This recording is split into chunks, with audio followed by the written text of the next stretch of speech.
José Luis Restán. El Espejo. COPE. Estar informado. Como les decía, hoy recordamos aquel 11 de febrero de 2013 en el que se produjo la clamorosa renuncia de Benedicto XVI al ministerio de Pedro. Queremos comprender mejor su significado y lo que ha desencadenado en la Iglesia, y lo vamos a hacer con alguien que ha convivido y trabajado muchos años con Josep Ratzinger.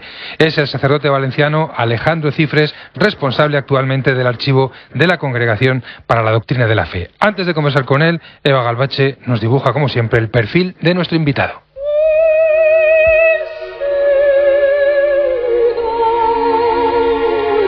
Quería ser médico desde que tenía uso de razón, pero quedó marcado por las huellas del Evangelio tras una peregrinación a Tierra Santa.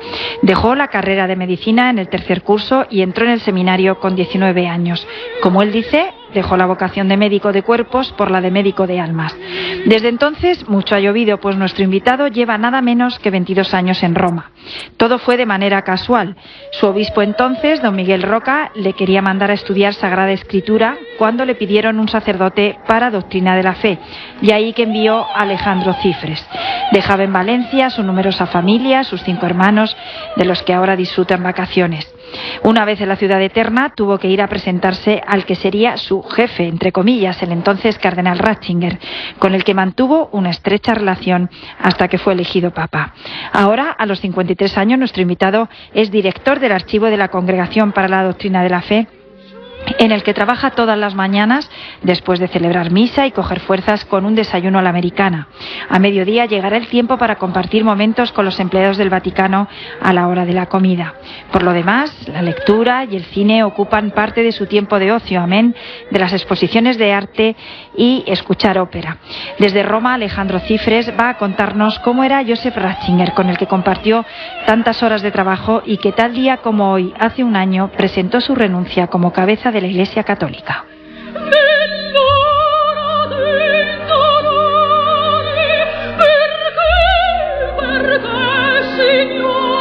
Pues saludamos ya a don Alejandro Cifres, que nos escucha desde Roma y con el que vamos a rememorar aquel gran acontecimiento de la renuncia de Benedicto XVI, y vamos a recuperar también algunos trazos de esta gran figura del Papa emérito. Muy buenas tardes y gracias por acompañarnos en El Espejo. Buenas tardes. Bueno, la primera pregunta, don Alejandro, es ¿cuál fue su sentimiento y también pues su conciencia, su reflexión en el momento de conocer la noticia que nos ocupa precisamente hace un año? No sé dónde le pillaría. Pues sí, la cosa curiosa es que el 11 de febrero es fiesta en el Vaticano. Es además la única fiesta laica, porque es el aniversario de la fundación del Estado, de los Pactos Lateranenses. Uh-huh.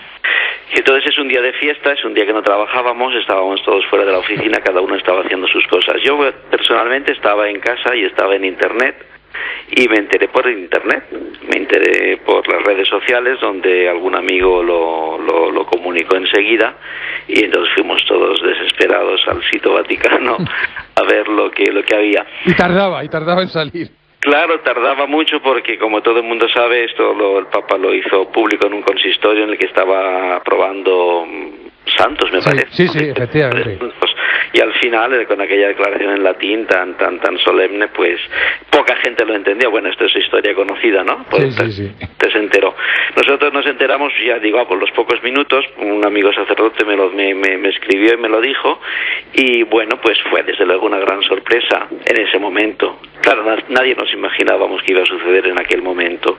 Era el año de la fe, estaba el Papa en uno de los momentos pues más dulces de su pontificado, a pesar de las dificultades que había en cuanto se refiere a su magisterio, y no nos lo esperábamos. Cayó aquí se dice como un fulmine a ciel sereno, como un rayo en el cielo límpido, ¿no? Sí.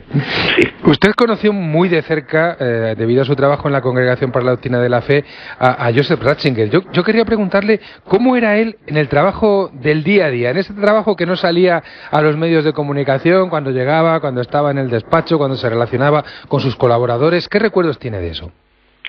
Sí, yo he trabajado con él unos 15 años, cuando llegué yo en el 91 aquí a trabajar en la Congregación de la Fe. Me acogió él directamente y mi gran sorpresa, dada la imagen que pública que se daba de él, se ha dado un poco siempre de él, sobre todo hasta que fue elegido papa, en cuanto al cancerbero de la fe y todas esas cosas que se decían, pues mi primera impresión muy positiva fue la de encontrarme un hombre enormemente humano, muy sensible, muy enormemente también atento a la persona que tenía delante, ¿no? Es un hombre con el que ha sido siempre muy fácil dialogar. Él era el prefecto, era la persona obviamente que estaba en la cumbre de todo el aparato de la congregación. Bien, era más fácil hablar con él, llamar a su puerta y hablar con él incluso de cuestiones personales, que no de lo que podía ser, pues que sé yo, hablar con el secretario, que era un arzobispo. Una persona muy cercana, una persona muy, ya digo, muy atenta a la persona que tiene delante, una persona muy capaz de escuchar, y desde luego era una escuela de teología trabajar con él día a día, porque la sensibilidad, el conocimiento, la memoria que tenía era excepcional. Muchos, su humanidad. Muchos subrayan precisamente y lógicamente la dimensión intelectual de Joseph Ratzinger, pero a mí a veces me parece un poco unilateral, o sea, se subraya eso como sacándolo del contexto de esa humanidad y de esa experiencia de fe que él transpiraba. También me gustaría que nos hablara de eso.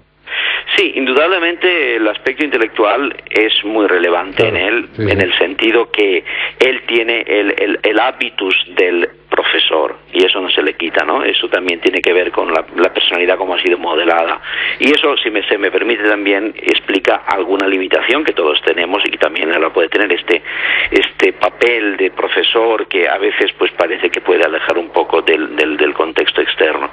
Pero lo que usted dice es verdad, es decir, por encima de ese profesor aparece la persona y sobre todo el creyente.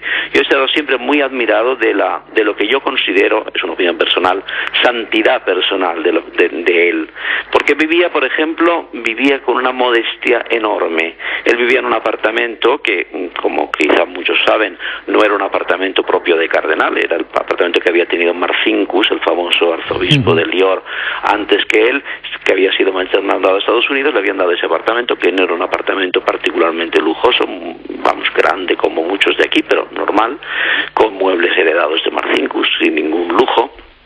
Vivía prácticamente solo, por muchos años vivió con su hermana María, que murió precisamente en el 91, el año que yo llegué, y que le dejó un gran vacío. No tenía servicio doméstico, iba a comer al colegio teutónico, o sea, llevaba una gran simplicidad de vida. Es famoso el hecho que él paseaba, se cruzaba la plaza de San Pedro con su boina calada y con su bolsa saludando a todo el mundo. O sea, esa simplicidad, esa sencillez, esa modestia personal, a pesar de sus grandes talentos, llamaba y ha llamado siempre mucho la atención. Creo que también se ha impuesto un poco en su imagen como papa la humildad, la sencillez, que contrasta tanto con esa imagen de hombre, no sé, de hombre de poder. Todo lo contrario. Otra de las cosas que me ha impresionado es que, siendo un hombre tan, entre comillas, curial, por tantos años pasados en la curia, no era para nada un curial, una persona completamente alejada de los círculos del poder. La gente pensaba, cuando le dijeron, bueno, este conoce muy bien la curia, bueno, pues la conocía materialmente, en cuanto que a él no se le despinta una cara ni un nombre cuando las ha conocido, pero no tenía ningún conocimiento, yo creo, real, profundo de los tejemanejes, de las cosas, de la vida interna, porque nunca ha hecho vida social en la curia. Tenía su círculo de amigos, que ha seguido manteniendo incluso como papa, amigos suyos, sobre todo alemanes, con los que se juntaba, pero nunca ha sido un hombre ni de poder, ni de intrigas, ni nada de todo esto. Y eso impresionaba, y sobre todo esa sencillez de vida, siendo lo importante que era, el peso que tenía de hecho en el pontificado de Juan Pablo II, y que sin embargo no ejercía como un mecanismo de poder. Ahora que habla de ese peso, yo creo que uno de los aspectos que más impresionan es ver que efectivamente él tuvo que afrontar muchas oposiciones, a veces sordas y otras veces clamorosas. ¿Cómo vivía él eso humanamente, el hecho de ser criticado, de ser caricaturizado tantas veces? No sé si eso usted tiene una percepción de cómo lo vivía él ante sí mismo y ante Dios. Mire, una de las características de Joseph Ratzinger es su enorme discreción, su saber estar. Entonces, lógicamente, yo me digo que he colaborado con él unos 15 años, pero es claro que yo no soy su secretario personal, por tanto, no tengo acceso. Entonces yo, estando en la congregación, viéndolo casi todos los días, me daba cuenta de que él sabía muy bien distinguir entre su vida privada y sus sufrimientos, sus inquietudes, sus problemas, sus preguntas, y su papel. Jamás lo vi alterado, nervioso, enfadado, nunca. Yo luego he tenido mucha amistad personal con el que era su secretario entonces, en los años de la congregación, que es Monseñor Clemens, actualmente es el vicepresidente del Consejo de los Laicos, el cual pues muchas veces me confiaba, se desahogaba un poco conmigo, como el cardenal pues siempre con la cara amable, siempre con el saber hacer, luego a lo mejor se desahogaba lógicamente con él, ¿no? Entonces sí, yo soy indirecto testigo pues también de los sufrimientos con los que él muchas veces ha tenido que pasar estos tragos de los que hablaba usted. Por ejemplo, el hecho de que muchas decisiones o indicaciones de la congregación en materia de nuestra competencia, que es una competencia importante, pues no pasaban, pues porque a lo mejor alguien más en alto en la Secretaría de Estado o en algún otro instancia intermedia pues lo bloqueaba. Entonces ese sufrimiento de decir, bueno, yo sé lo que se debería de hacer, lo hemos pensado muy bien, pero la cosa no va adelante, le hacía sufrir ciertamente, y algunas veces lo externaba de forma muy discreta, muy equilibrada, pero lo veíamos, esto lo veíamos nosotros. Una última pregunta, don Alejandro, ya sé que es difícil además decirlo en poco tiempo, pero me gustaría que como observador también de la realidad de la Santa Sede, usted nos hablara de esa continuidad /renovación /discontinuidad entre dos hombres diferentes que han sido llamados consecutivamente a guiar la nave de la Iglesia, entre Papa Benedicto y Papa Francisco. Bueno, desde luego, yo creo que esta continuidad, discontinuidad de la que habla usted, que me parece que puede ser una buena forma de definirlo, la situación, yo creo que el Papa Francisco, entre líneas, la ya ha expresado él mismo. Cuando se presenta, y esta es quizá la gran novedad, cuando se presenta como el hombre de la evangelización, que quiere salir a todos los ámbitos, las periferias existenciales de las que habla él, sin poner por delante un discurso de doctrina, él está ya indicando cuál es la línea de esta continuidad, discontinuidad. Lo ha dicho muy bien, yo soy hijo de la Iglesia, todo lo que la Iglesia cree y propone está en el catecismo, a mí dejadme que yo evangelice ahora, que vaya a anunciar el Evangelio. Y eso lo puede decir y lo puede hacer pues porque Ratzinger, y antes que él Wojtyla, porque no olvidemos que el catecismo lo escribió Ratzinger en tiempos de Wojtyla, lo promulgó Wojtyla, ellos ya le han hecho, digamos, el trabajo difícil, entre comillas, que es el de, digamos, después de los vaivenes que habíamos pasado después del Concilio Vaticano II, fijar, establecer de forma serena y definitiva lo que la Iglesia propone al mundo, y ahora Francisco puede